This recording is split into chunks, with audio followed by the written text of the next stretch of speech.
Hi friends, നമസ്കാരം. നമ്മുടെ ഇഷ്ടവിശേഷമായ സ്നേഹക്കൊണ്ട് വിശേഷമായിട്ടാണ് വന്നിരിക്കുന്നത്. എല്ലാവർക്കും നല്ലൊരു ദിവസം ആശംസിച്ചുകൊണ്ട് തന്നെ വിശേഷത്തിലേക്ക് പോകാം. അപ്പോൾ തുടങ്ങുമ്പോൾ തന്നെ കാണുന്നത് നമ്മുടെ സ്വാതി വന്ന് സേതുവിനോട് പറയാണ്, സേതുട്ടാ, കോളേജിൽ എന്തോ പ്രശ്നമുണ്ട്. പല്ലവി ചേച്ചി ഇന്ദ്രനെ പൂട്ടാൻ വേണ്ടിയിട്ട് എന്തോ ചെയ്തെന്നോ ഇന്ദ്രൻ വയലൻ്റ് ആയിന്നോ ഒക്കെ പറയുന്ന കേട്ടു. ഒരു ടീച്ചർ വിളിച്ച് പറഞ്ഞതായിപ്പോൾ. ഞാനൊന്ന് പോയിട്ട് വരട്ടെ സേതുവേട്ടാ.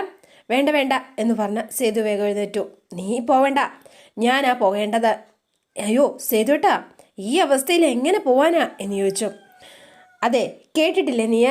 ശരിക്കും പറഞ്ഞാൽ ധർമ്മത്തിന് നാശം സംഭവിക്കുമ്പോൾ അത് രക്ഷിക്കാൻ നായകൻ പുനർജനിക്കുമെന്ന്. ഇനി ഞാൻ നായകനാ സ്വാതി. എൻ്റെ പെണ്ണാ പല്ലവി. അതുകൊണ്ട് തന്നെ പല്ലവിക്കൊരു പ്രശ്നം വരുമ്പോൾ ഏതവസ്ഥയിലാണെങ്കിലും ഞാൻ എഴുന്നേൽക്കുക തന്നെ ചെയ്യും.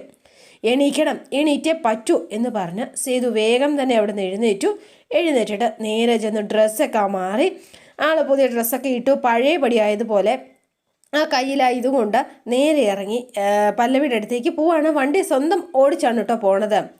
പിന്നെ കാണുന്നത് നമ്മുടെ ഇന്ദ്രനെയാണ്. ഇന്ദ്രൻ അവിടെ നിന്ന് ഭയങ്കര ഷോ ഓഫ്. എന്നിട്ട് അവിടെ ഓരോരുത്തർക്കും ഇംഗ്ലീഷിൽ ഇതേണ്ട ഭയങ്കരമായിട്ട് ക്ലാസ് എടുക്കുകയാണ്. എന്നിട്ട് ടീച്ചേഴ്സ് എല്ലാം വളരെ ക്ഷമയോടെ ഇങ്ങനെ നിൽക്കുക കേട്ടോ. എന്ത് ചെയ്യാനാ, ഇവനോട് പറഞ്ഞിട്ട് ഒരു കാര്യവുമില്ല. പ്രിൻസിപ്പളും കുട്ടികളും പുറത്ത് നിൽപ്പുണ്ട്. ഈ സമയത്താണ് നമ്മുടെ പല്ലവി അങ്ങോട്ടേക്ക് വരുന്നത്.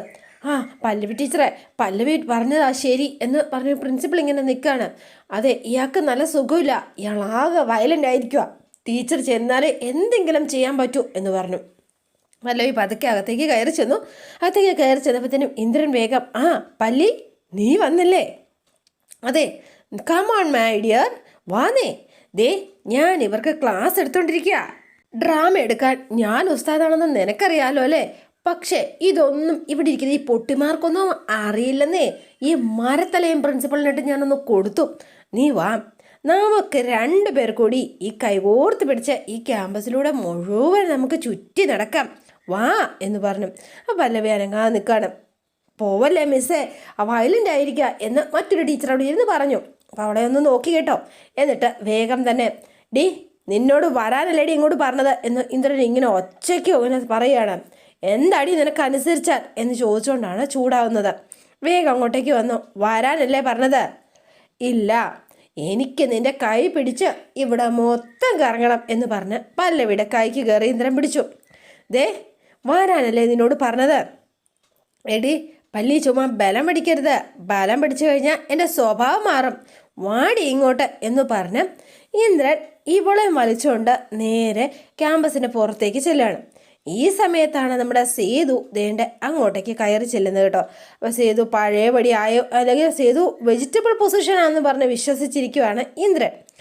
ഈ സമയത്ത് ഇന്ദ്രൻ ഇവളെയും വലിച്ചുകൊണ്ട് ഇങ്ങനെ ഓടുകയാണ്. അപ്പം എച്ചമ്മക്ക് പുറകെ വരുന്നുണ്ടെങ്കിലും മര്യാദയ്ക്ക് വരാനല്ലേ പറഞ്ഞത്?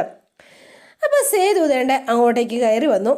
സേതുവിനെ കണ്ടതും ഇന്ദ്രൻ ആകെ സ്റ്റക്കായി പോയി കേട്ടോ.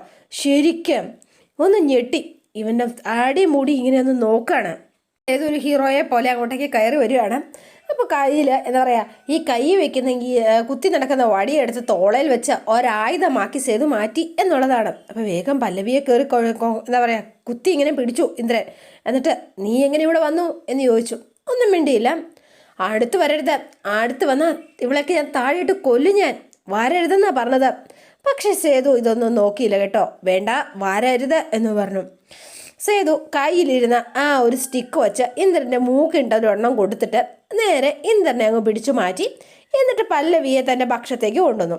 അപ്പോഴേക്ക് പ്രിൻസിപ്പളും മറ്റ് സാറുമാരും ഒക്കെ കൂടി വന്ന് ഇവനെ പിടിച്ചങ്ങ് നിർത്തുകയാണ് കേട്ടോ. അപ്പോഴേക്കും ഇന്ദ്രൻ്റെ കാര്യത്തിൽ തീരുമാനമായി. വിട് എന്ന് പറഞ്ഞു. അപ്പോൾ സ്റ്റുഡൻസും സാറുമാരും എല്ലാം കൂടി ഇവനെ പിടിച്ചിങ്ങനെ നിർത്തിയിരിക്കുകയാണ്. അപ്പോൾ വേഗം തന്നെ, അതെ, ഞാൻ കിടപ്പിലായി എന്ന് കേട്ടപ്പോൾ നീ ഒരുപാടങ്ങ് സന്തോഷിച്ചു അല്ലേടാ? എങ്കിൽ വേണ്ടാത്ത പരിപാടി കാണിക്കുമ്പോൾ ഏതൊരവസ്ഥയിൽ നിന്നും ഞാൻ എഴുന്നേറ്റ് വരുമെന്ന് നീ ഓർത്തില്ല അല്ലേടാ ഇന്ദ്ര? ഷോക്ക് തന്ന നീ എന്നെ കൊല്ലാൻ നോക്കിയപ്പോൾ മുതൽ ഞാൻ നിനക്ക് ഓങ്ങി വെച്ചതാ ഈ കാര്യം. എല്ലാ കടക്കും നമുക്കിവിടെ വെച്ച് തന്നെ അങ്ങ് തീർക്കാടാ. എന്താ അതിനാടാ ഞാനിവിടെ വന്നത്, വിടറ എന്നെ എന്ന് പറഞ്ഞ ഇന്ദ്രൻ. അപ്പോൾ വേഗം പ്രിൻസിപ്പള് എവിടെ പിടിച്ച് കെട്ടിയിടവനെ എന്ന് പറഞ്ഞു. വേണ്ട, ഇവനെ കൊണ്ടുപോകാനുള്ള ആൾക്കാർ ദേ ഇപ്പം ഇവിടേക്ക് എത്തും സാറേ എന്ന് പറഞ്ഞു. അപ്പോഴേക്കും ദേ പോലീസുകാർ നമ്മുടെ ക്യാമ്പസിലേക്ക് പോലീസിനകത്തേക്ക് കയറി വന്നപടി മറ്റേ എന്താ പറയുക ട്രാഫിക് പോലീസും ഉണ്ട് കേട്ടോ. ഇതേ സാറേ ഇവനാ എൻ്റെ തൊപ്പി എടുത്തത്. നീ പോലീസുകാരൻ്റെ തൊപ്പി എടുക്കുമല്ലേടാ, ഇവനെ പിടിച്ച് വണ്ടി കയറ്റ് എന്ന് പറഞ്ഞ് പോലീസുകാർ ഇവനെയും തൂക്കിക്കൊണ്ട് അങ്ങോട്ടേക്ക് പോവാണ്. വേഗം പ്രിൻസിപ്പൾ വന്നിട്ട് എന്തൊരു പ്രകടനമായിരുന്നു, സത്യം പറഞ്ഞാൽ ഇപ്പോഴാ ശ്വാസം നേരമാണത്. ഷ്യോ ഇപ്പോഴാ താൻ വന്നപ്പോഴൊരാശ്വാസം. അതിന് പിന്നെ തൻ്റെ മുന്നറിയിപ്പ് ഞാൻ അവഗണിച്ചതാ ഞാൻ ചെയ്ത തെറ്റ്. അതിനുള്ള ശിക്ഷ എനിക്ക് കിട്ടുകയും ചെയ്തു. എനിക്കറിയില്ലായിരുന്നോടോ, എന്താ പറയുക, മനോരോഗി ഒരാളാണ് ഞാൻ അധ്യാപകനായി നിയമിച്ചതെന്ന്. തെറ്റ് മനസ്സിലായല്ലോ സാറിന്, ഇനി അത് തിരുത്തിക്കൂടെ? അത് തന്നെയാണ് ഞാൻ ചെയ്യാൻ പോകുന്നത് എന്ന് അദ്ദേഹം പറഞ്ഞു. ഇന്ദ്രജിത്ത് ഈസ് ടെർമിനേറ്റഡ് എന്ന് പറഞ്ഞു. പകരം ആരാ വരാൻ പോകുന്നതെന്ന് അറിയോ എന്ന് ചോദിച്ചു. പകരം വരുന്നത് പല്ലവി. പഴയതുപോലെ ഗസ്റ്റ് ലെക്ചറായിട്ടൊന്നുമല്ല, പെർമനൻറ്റ് പോസ്റ്റ്, എന്താ പറയുക സ്ഥിരം സ്റ്റാഫായിട്ട്. അപ്പോൾ പല്ലവിക്ക് ഭയങ്കര സന്തോഷമായി. കൂടെ നിന്ന് ടീച്ചേഴ്സിനും കുട്ടികൾക്കും ഒക്കെ സന്തോഷമായി. അപ്പം ഇങ്ങനൊരു തീരുമാനം എടുത്തെങ്കിൽ ഞാൻ പല്ലവിയോട് ചെയ്തത് വളരെ തെറ്റായിപ്പോയി. പക്ഷെ അതിന് പരിഹാരമാവില്ല. എന്നോട് ക്ഷമിക്കണം, എന്നിട്ട് ഈ ജോലി സ്വീകരിക്കണം. സർ, എൻ്റെ പാഷനാണ് സർ പഠിപ്പിക്കുക എന്നുള്ളത്. കുട്ടിക്കാലം മുതലുള്ള ഞാൻ ആഗ്രഹിച്ചത് ഒരു അധ്യാപിക ആകണം എന്ന് തന്നെയാണ് സർ. അതുകൊണ്ട് തന്നെ ഞാൻ ഈ ജോലി സന്തോഷത്തോടെ സ്വീകരിക്കുക എന്ന് പറഞ്ഞു. അപ്പം ഇനിയുള്ള കാലം ഈ കോളേജിലെ അധ്യാപികയായിരിക്കും എന്ന് പറഞ്ഞു. അപ്പം ചെയ്ത് നോക്കിയിട്ട് നിങ്ങളിങ്ങനെ നോക്കിയിരിക്കുന്നത്, നിങ്ങളുടെ പുതിയ ടീച്ചർ മിസ്സിന് ഒരു കയ്യടി കൊടുത്തേ.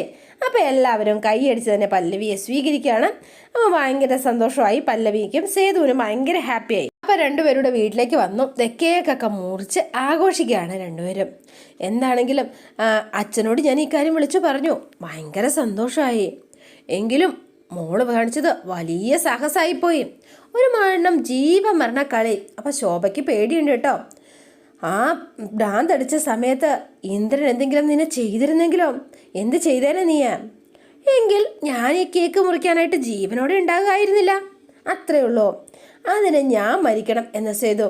ഇന്ദ്രനല്ല ആര് വിചാരിച്ചാലും പല്ലവിയെ തൊടാൻ സമ്മതിക്കില്ല. എന്ത് വില കൊടുത്തും ഞാൻ തടയും. എൻ്റെ പെണ്ണല്ലേ ഇവള്. കൃത്യസമയത്ത് സേതുവേട്ടൻ വന്നു. അതോടെയാ അവൻ വീണത്. മോളെ, ഇനി അവൻ പ്രതികാരം ചെയ്യുമോ? ഈ രോഗാവസ്ഥയിൽ നിന്ന് ഇന്ദ്രൻ തിരിച്ചു വരുമെന്ന് അറിയേണ്ടത്. എന്തൊക്കെയാ ക്യാമ്പസിൽ കാണിച്ചു കൂട്ടിയത്? പ്രിൻസിപ്പലിനെ വരെ തള്ളിയില്ലേ? അയാൾക്ക് അത് തന്നെ വേണം. പ്രിൻസിപ്പലിനോട് മര്യാദയ്ക്ക് ചെന്ന് പറഞ്ഞതല്ലേ വട്ടാന്ന്. എന്നിട്ട് അയാൾ കേട്ടോ? കിട്ടിയപ്പോൾ അയാൾക്ക് കാര്യം മനസ്സിലാക്കി കാണും. എന്താണെങ്കിലും വളരെ നന്നായി എന്ന് ശോഭ പറയാണ്. അതെ, ഒരു കണക്കിന് പ്രിൻസിപ്പൾ നല്ലവനാ. ആ ഇന്ദ്രനെ പുറത്തിറക്കിയ സമയത്ത് തന്നെ പല്ലവി തിരിച്ചെടുത്തല്ലോ, അതും പെർമനൻ്റ് ആയിട്ട്. അപ്പോൾ പിന്നെ ഇനി എത്രയോ ലക്ഷങ്ങൾ കിട്ടുന്ന വേക്കൻസി അത് ഫ്രീ ആയിട്ട് പല്ലവിക്ക് അത് കിട്ടിയില്ലേ? അതെ, ശരിയാ. ഇവളുടെ അച്ഛൻ്റെ എത്രയോ കാലത്തെ ഒരു ആഗ്രഹമായിരുന്നു അത്, ഇവളൊരു കോളേജ് ലെക്ചറായി കാണണമെന്ന്. അല്പം വൈകിട്ടാണെങ്കിലും അത് സാധിച്ചല്ലോ. ഒരുപാട് സന്തോഷം. അപ്പോൾ ഇവർക്ക് ഭയങ്കര ഹാപ്പിയായി. അപ്പോൾ പല്ലവി ഇങ്ങനെ നിന്ന് നോക്കുകയാണ് കേട്ടോ, എന്താ ചെയ്യണ്ടേന്നിങ്ങനെ ആലോചിച്ച്. സത്യം പറഞ്ഞാലേ അതെ, സാലറിയിലൊക്കെ നല്ല മാറ്റം ഉണ്ടാവും. UGC സ്കെയിലുള്ള ശമ്പളമാണ് എനിക്ക് കിട്ടാൻ പോണത്. എൻ്റെ ഐശ്വര്യമല്ല. ഞാൻ വന്ന് കാല് കുത്തി ഉടനെ തന്നെ വിജയങ്ങളുടെ ഒരു ഘോഷയാത്ര തന്നെ ആയിരുന്നില്ലേ? ആണോ? പിന്നല്ലേ. പക്ഷേ എൻ്റെ കല്യാണം കഴിക്കാൻ തീരുമാനിച്ചത് കൊണ്ട് ഐശ്വര്യം പിന്നെയും കൂടി. അതുകൊണ്ട് ഈ ഒരു കഷ്ണം കേക്കിൻ്റെ സൈഡൊന്നും പോരാ. വേണമെങ്കിൽ 2 വലിയ കഷ്ണം കേക്ക് തന്നേ പറ്റൂ. അതിനെന്തിനാ മോളോട് ചോദിക്കുന്നത്? എടുത്ത് കഴിച്ചൂടെ? അല്ല, അപ്പം എന്തോടടി അളിഞ്ഞ കൈ കൊണ്ട് നിൽക്കുന്നത്? വേഗം എടുത്ത് കൊടുക്കടി അവന്. വായിലും ചുണ്ടിലും ഒക്കെ ഉണ്ട്. ഒരു വൃത്തിയില്ല, മെനയില്ല. അപ്പം അതിനിടയ്ക്ക് സേതു അവളെ കിള്ളുകയാണ് കേട്ടോ. എന്തു പറ്റി എന്ന് പറഞ്ഞ് ചാടി. ഒന്നുമില്ല മോനെ, നീ കഴിച്ചിട്ടേ പോകാവളെ. അമ്മേ ശരി. അപ്പോൾ വീണ്ടും ഒന്ന് തോണ്ടി. അപ്പോൾ വീണ്ടും ചാടുക. എന്ത് പറ്റി? നീ എന്താ ഈ തവളെ പോലെ കിടന്ന് ചാടുന്നത് ശോഭ എന്ന് ചോദിക്കുകയാണ് ശോഭ. ഇതൊരു പുൽച്ചാടി ഇതിലേ പോയിരുന്നു അല്ലേ? ശരിയാ, പച്ച പുൽച്ചാടിയാ. അതിനെ കുറച്ച് കൂടുന്നുണ്ട്. നല്ല അടി കിട്ടാത്തന്നെ അമ്മേ. കാര്യമൊക്കെ ശോഭയ്ക്ക് മനസ്സിലായി. ശോഭ ചിരിച്ചുകൊണ്ട് അങ്ങ് പോവാം. എന്താ സേതു ചേട്ടാ ഇത് എന്ന് ചോദിച്ചു. തന്നെ അങ്ങോട്ട് എടുത്ത് കഴിക്കേ. അവസാനം സേതു വേറെ നിവർത്തിയൊന്നുമില്ലാതെ കേക്ക് തനിയെ എടുത്ത് കഴിക്കുകയാണ്. പിന്നെ കാണുന്നത് നമ്മുടെ ഇന്ദ്രനെയാണ്. ഇന്ദ്രനെ കൂട്ടിക്കൊണ്ട് നമ്മുടെ വിഷു അങ്ങോട്ടേക്ക് വരികയാണ്. അമ്മേ അമ്മേ എന്ന് വിളിച്ചുകൊണ്ടാ. അപ്പം വേഗം രാജലക്ഷ്മി അങ്ങോട്ടേക്ക് വന്നു. മോനെ എങ്ങനെയുണ്ടിടാ എന്ന് ചോദിച്ചു. ഓ കുഴപ്പമൊന്നുമില്ല. ആ കൃത്യസമയത്ത് അമ്മേ ആ എസ് ഐ ഒരു പാവമായിരുന്നു. മനസ്സിന് സുഖമില്ലാത്ത ആളാന്ന് പറഞ്ഞപ്പോൾ കേസൊന്നും ചാർജ് ചെയ്തില്ല. നിന്നെ വല്ലവരും ഉപദ്രവിച്ചോ? ഉമ്മ വെച്ചു. പിന്നെ പോലീസുകാരൻ്റെ തൊപ്പി തട്ടിയെടുക്കുന്ന ഒരാളെ അവർ പിന്നെ ഉമ്മ വയ്ക്കുമോ? അമ്മ എന്തേ പറയണത്? അമ്മേ അതെ ഇവിടെ ഒന്ന് ഇരുന്നേ എന്ന് പറഞ്ഞു. ദാ ആ കസേര കണ്ടോ അമ്മ? അതുപോലൊരു കസേരയിൽ ഞാൻ ചെന്നപ്പോൾ തന്നെ അവർ ഇരുത്തി. ആഹാ അത്രേ ഉള്ളോ? അപ്പം മാന്യന്മാരാ പോലീസുകാർ അല്ലേ? അപ്പം പക്ഷെ ഒരു വ്യത്യാസം ഉണ്ടായിരുന്നു. ആ കസേര സ്റ്റേഷനിലേ അങ്ങനെ കസേര ഇല്ലായിരുന്നു. എന്ന് വെച്ചാൽ അത് തന്നെ സാങ്കല്പിക കസേരയിൽ ഇരിക്കേണ്ടി വന്നു. ആദ്യമൊക്കെ ഒരു രസമായിരുന്നു. പിന്നെ ആയപ്പോഴേ എൻ്റെ നടുവിൻ്റെ എട്ടപ്പാട് തീർന്നു. അയ്യോടാ. പിന്നെ ഞാൻ എണീറ്റു. അപ്പോഴേക്കും അതവർക്ക് ഇഷ്ടപ്പെട്ടില്ല. അവരെന്നെ ഇടിക്കാൻ വന്നു. ഞാൻ തടുത്തു. അങ്ങനെ ചെറിയ കയ്യാങ്കളിയൊക്കെ വെച്ചുകൊണ്ടിരുന്ന സമയത്താണ് ഇവൻ കയറി വരുന്നത്. അല്ലേടാ? ഇടയ്ക്കാണെന്ന് തോന്നുന്നു. നീ ആ ബഹളം കേട്ടായിരുന്നോ? കേട്ടായിരുന്നു. കഷ്ടം എൻ്റെ ഈശ്വര. അവസാനം നഖത്തിനിടയ്ക്ക് മൊട്ടുസൂചി കയറ്റുമെന്ന് വന്നപ്പോഴാണ് ഇവൻ ഇടപെട്ടതും എന്നെ വിട്ടതും. കഷ്ടം തന്നെ. പിന്നെ ദാഹിച്ചപ്പോൾ എനിക്ക് അവർ മൂത്രമൊക്കെ തന്നു. അയ്യേ ആരുടെ? എൻ്റെ തന്നെ. അല്ലാതെ പിന്നെ ആരുടെ? പിന്നെ ഞാനൊരു യൂറിൻ തെറാപ്പി ആയിട്ട് ഞാനങ്ങ് കണക്കാക്കി. എന്ത് വാടാ ഇത് എന്ന് ചോദിച്ചുകൊണ്ട് രാജലക്ഷ്മി. അതൊന്നും കുഴപ്പമില്ലെന്നേ. മെൻ്റൽ ടോർച്ചറായിരുന്നു സഹിക്കാൻ പറ്റാതിരുന്നത്. പക്ഷേ എൻ്റെ അമ്മേ എനിക്കൊരു സംശയം. വെജിറ്റബിൾ പൊസിഷനിലായിരുന്ന പേരിന് സേതു അവൻ എഴുന്നേറ്റ് വന്നപ്പോഴാണ് എൻ്റെ സകല സമനിലയും തെറ്റിപ്പോയത്. അവരും എന്നെ പറ്റിക്കായിരുന്നു. അതോടെയാണ് ഞാൻ വീണു പോയത്. എൻ്റെ അമ്മേ ആകെ ഒരു കൺഫ്യൂഷൻ. ഈ ഗൂഢാലോചനയിൽ പല്ലവിക്ക് പങ്കുണ്ടോ? അതാണ് എനിക്കറിയേണ്ട കാര്യം. അതോ അവൾ നിരപരാധിയാണോ? അപ്പം രാജലക്ഷ്മി അങ്ങോട്ടേക്ക് എഴുന്നേറ്റു. അതെ, എന്തോന്ന് ഇത്ര അറിയാൻ? ഉറപ്പായിട്ടും അവൾക്ക് പങ്കുണ്ടായിരിക്കാം.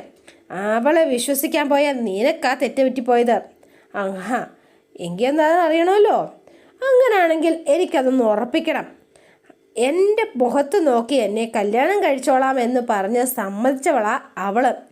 അപ്പം പിന്നെ അവൾ ആ സമ്മതം ഇപ്പോഴും നിലനിൽക്കുന്നുണ്ടോയെന്ന് എനിക്കൊന്നും അറിയണം എന്ന് പറഞ്ഞ ഇന്ദ്രൻ.